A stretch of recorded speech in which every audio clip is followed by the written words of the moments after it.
Venez à moi, vous qui peinez, vous qui ployez sous le fardeau, et moi je vous soulagerai.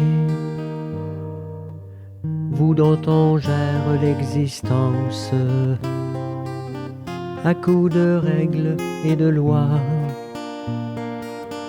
vous dont on charge d'exigences en alourdissant le sabbat.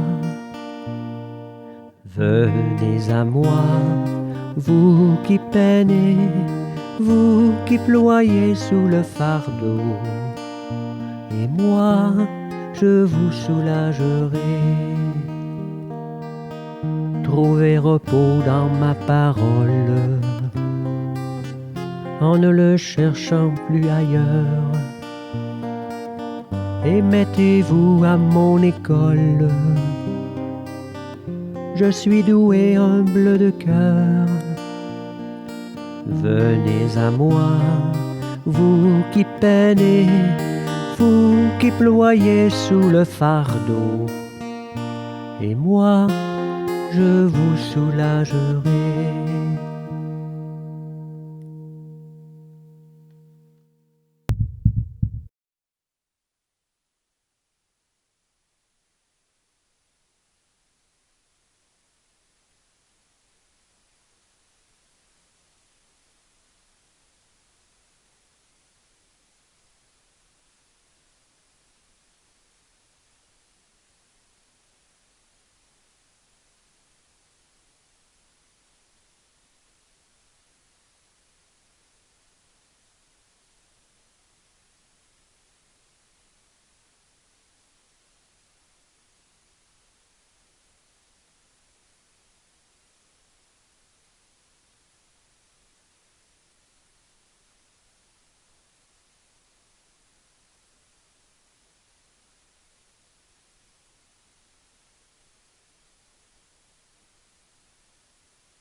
Alléluia, Alléluia. Le Seigneur m'a envoyé porter la bonne nouvelle aux pauvres, annoncer aux captifs leur libération. Alléluia, Alléluia, Alléluia, Alléluia, Alléluia, Alléluia, Alléluia, Alléluia, Alléluia.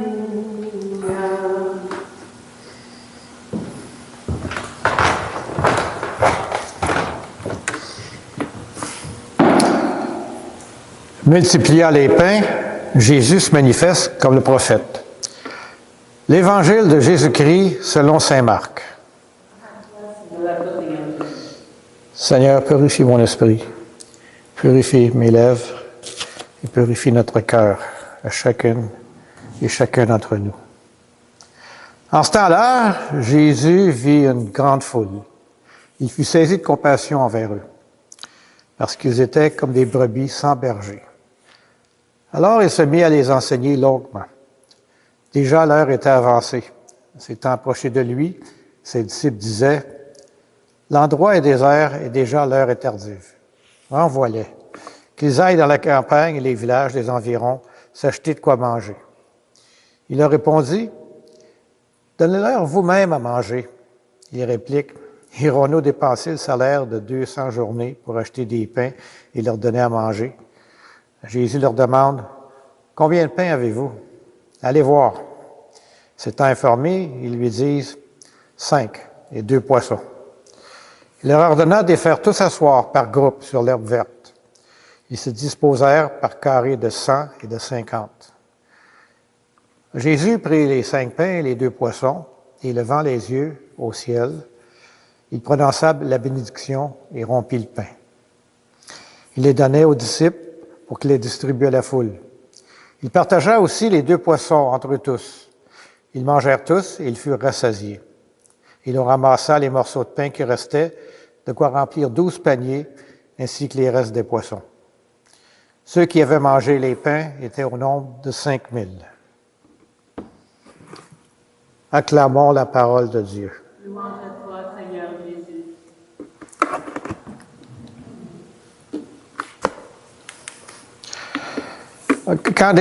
Quand Jésus descend de la barque, il nous dit qu'il a vu une grande foule. Il a été pris de compassion parce qu'ils étaient comme des brebis, sans berger. Avant même le miracle des pains, tout commence là, dans le regard de Jésus. Il ne voit pas une masse anonyme, il voit des visages fatigués, inquiets, perdus. Il voit leur faim, mais pas seulement la faim de pain. C'est la même chose à la rencontre avec la Samaritaine.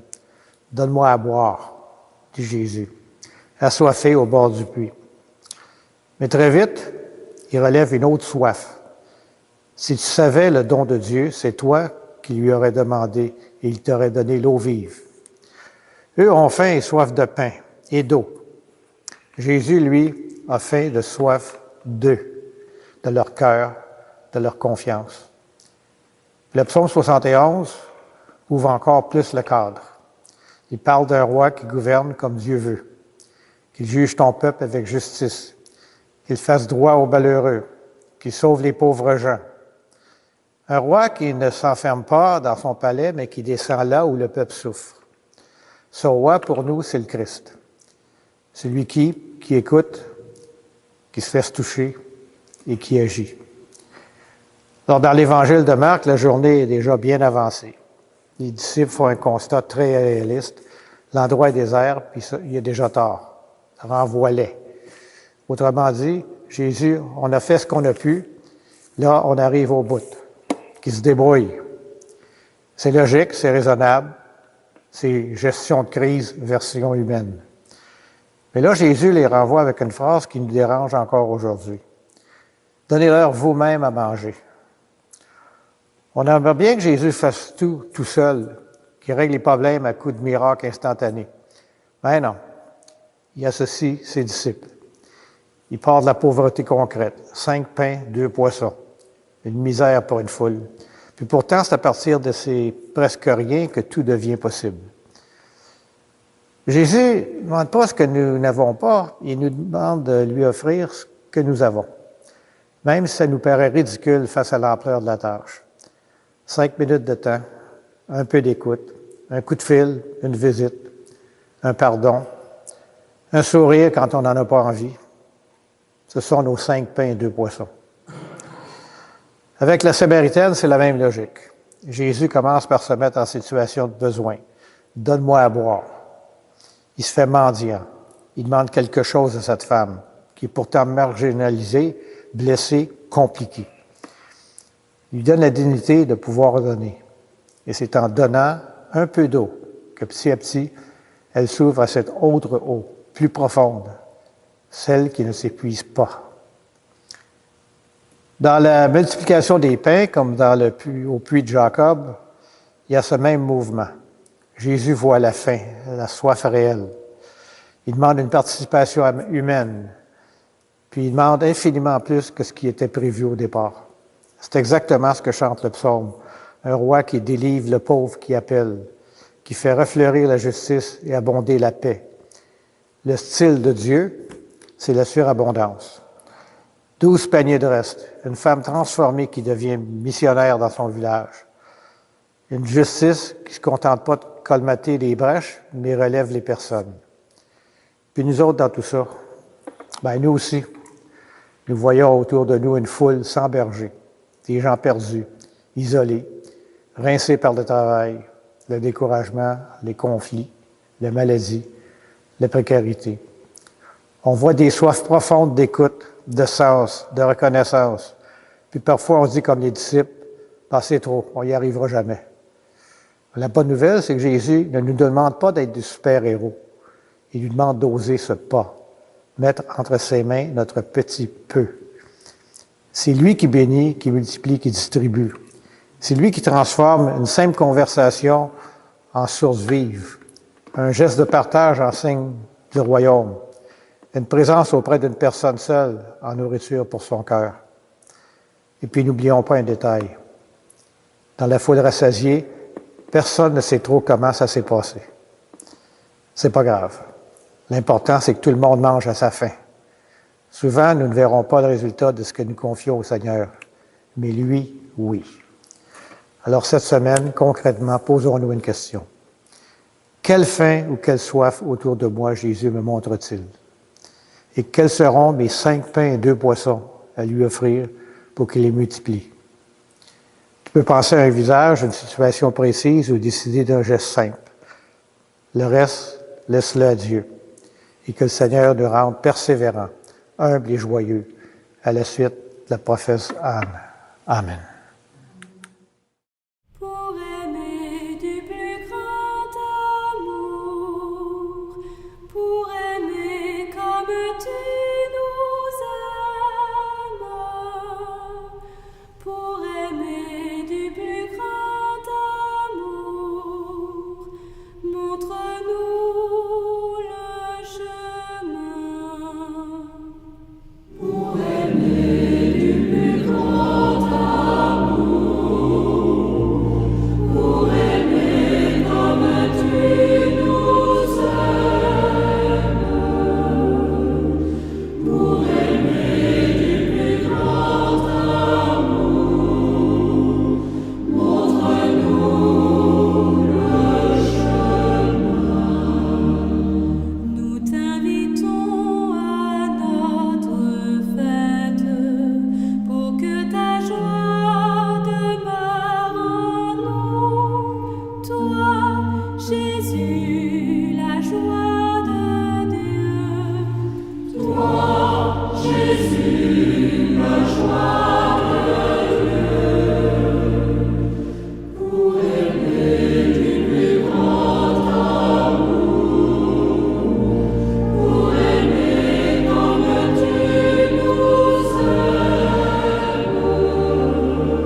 La prière de louange que nous allons entendre n'est pas dans le prion en Église.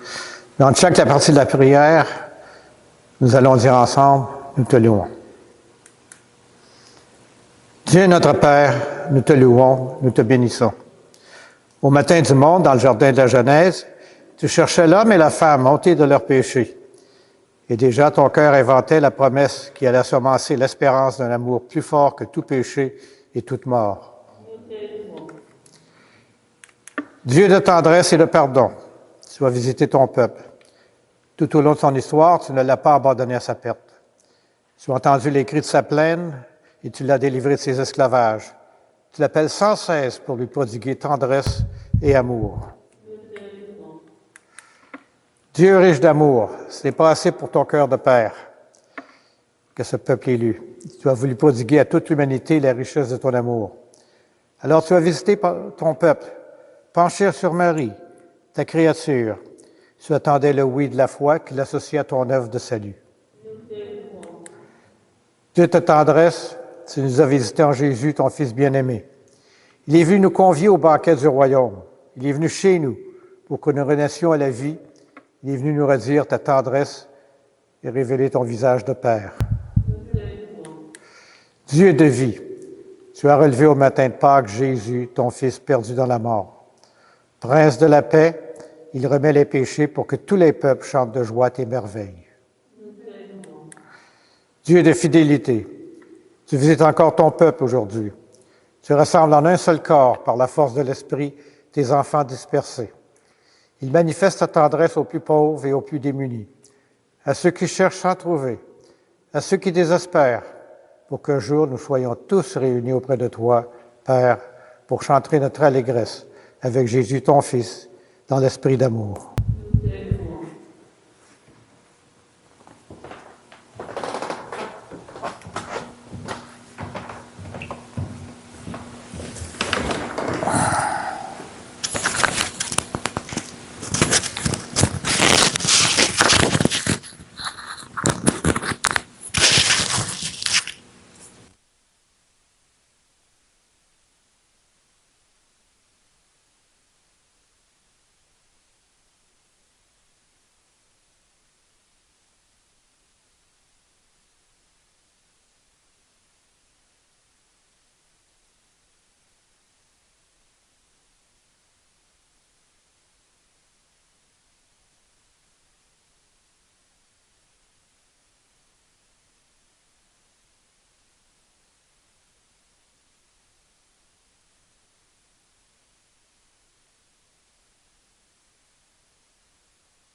Va plus loin, va plus loin. Même si tu te crois arrivé, va plus loin, va plus loin. Le voyage est à peine commencé et la route est encore longue vers la fraternité et l'horizon de l'amitié. Viens, suis-moi, mon ami, n'aie pas peur, même si l'obscurité nous aveugle. Je suis là et je marche avec toi. Ensemble nous irons, l'espoir au fond du cœur, car au bout de nos peurs et au bout de nos peines, il y a la lumière tout au bout du chemin. Va plus loin, va plus loin. Même si tu te crois arrivé, va plus loin, va plus loin. Le voyage est à peine commencé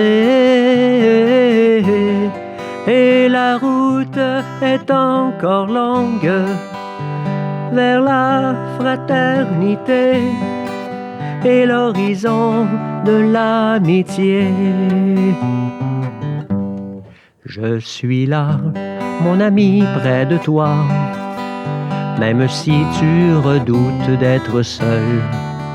Je suis là et je marche avec toi. Je te donne la main pour aller sans faiblir. Et la joie dans le cœur, va, regarde plus loin. La lumière promise est au bout du chemin. Va plus loin, va plus loin. Même si tu te crois arrivé,